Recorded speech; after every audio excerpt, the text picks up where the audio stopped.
going to share with you a very interesting story. There was a boy riding his bicycle on a highway.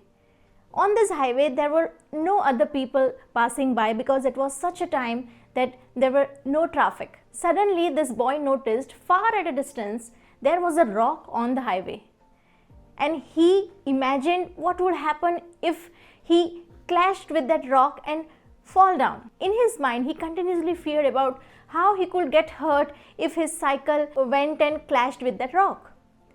That is why all along the way he just focused on that rock. But actually that highway was so broad that there were very less chance, 1 out of 100 chance that he could or his cycle could clash with that rock. Even if he was riding his bicycle without taking any care, he could have passed by that rock easily. But he continuously kept in his mind at the center of focus that rock. And that's why, finally what happened? Finally his cycle clashed with that rock. He fell down and got hurt. This story seems very similar to the story of Arjun, right? Who could only see the eye of the bird on which he had to strike his arrow. But here something is different. What is different? Instead of what the boy wanted, he focused on what he didn't wanted. He focused on the rock instead of how to be careful and how to go from the side of that road. He didn't notice the chances, very less chances of his likeliness that he could go and clash with the rock. And that is why at the end he got what he had focused on. The reason is our subconscious mind. Yes, friends, our subconscious mind doesn't understand the negative words that we use in our language. Arjun could see only the eye of the bird because he focused on the eye that he wanted. He didn't focus on anything else. That is why he could not see anything except the eye of that bird. And here exactly the boy could not see anything else except that rock. And that's why he met with the accident. Our subconscious mind is like a child who does not know grammar. If a child only knows certain words that initially he has learned after coming to this world, what will happen? Whenever you try to speak with that child, whatever words you will speak, he will notice only the words. The in-between grammar of the language he will not understand. Similarly, our subconscious mind does not understand if you say that I don't want this. If you say I don't want the rock, then what it understands it is the word rock. And that word is kept in focus. It's as if like Genie and Aladdin. Your subconscious mind is like the genie and you are like Aladdin.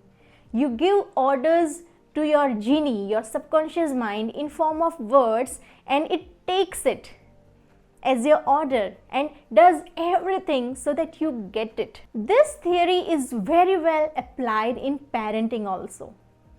As parents, they always try to make their children learn good things. They want to teach them all what they know.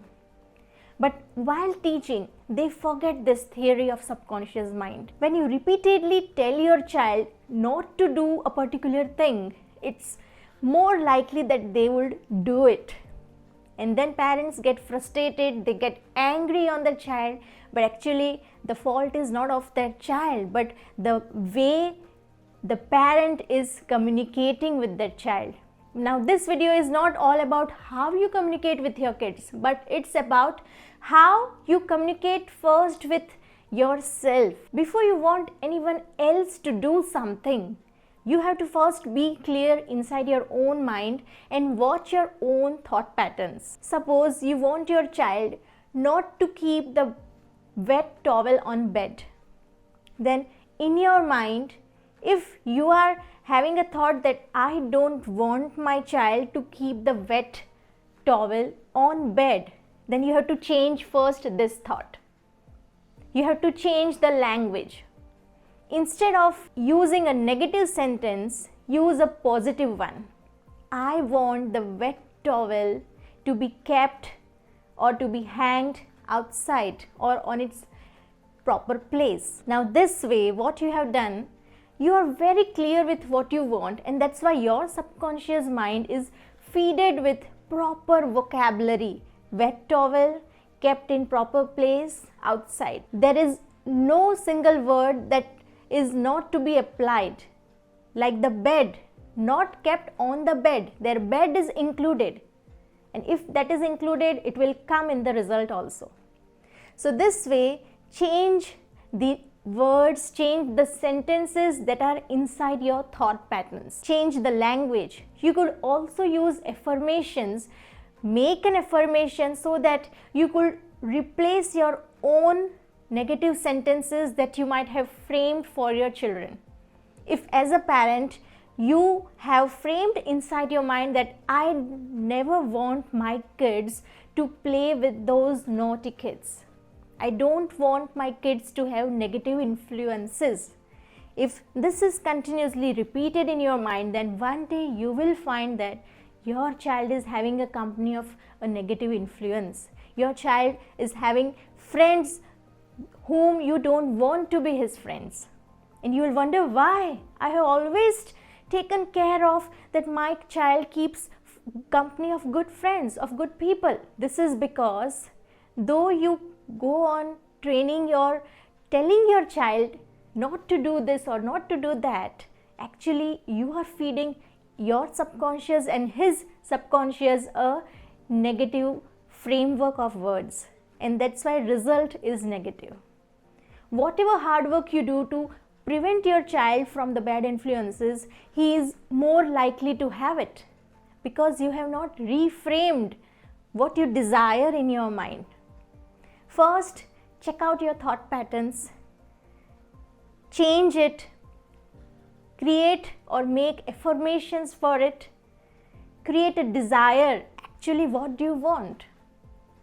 So first step is be clear with what you want. Second step is learn how you could achieve it. Learn the skills, learn the different ways you could achieve what you want. There are many tools you can use. There are many resources available. Either by you have already the resources, or you could use the resources from outside. Third step is, once you have learned how to get what you want, rehearse.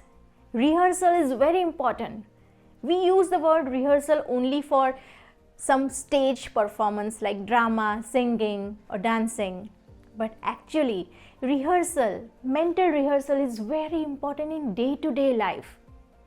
If you have done mistake and if you do rehearsal in your mind that next time if similar situation would occur, I will react in a different way, better than the way I have reacted right now. So third step is rehearse, do mental rehearsal of whatever you have learned.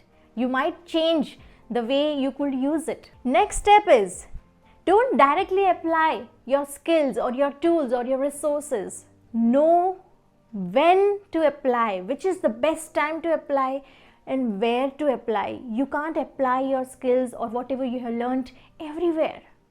There is a particular place, particular time wherein if you apply, you will get the result. The next step is feedback. Wait for the feedback. Have patience.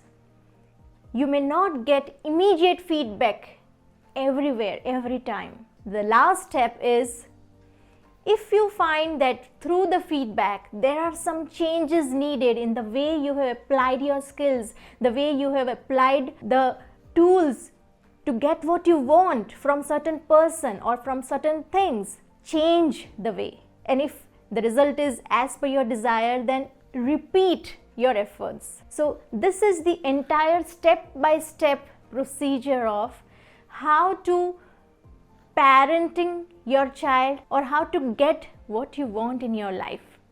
It's not just simple that you learn and apply and get. The step-by-step procedure, if you follow, then One day you will come to know that whatever you have achieved through your gradual progress is persistent.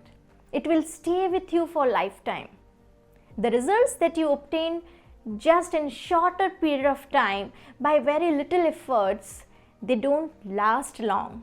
And when you are clear with what you want rather than what you don't want, you try to acquire all the skills needed for it.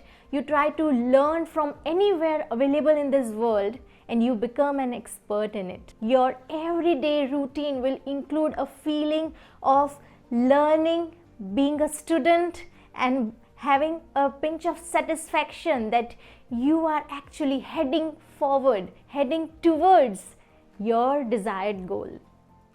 That's all for today, friends. Thank you and have a good day.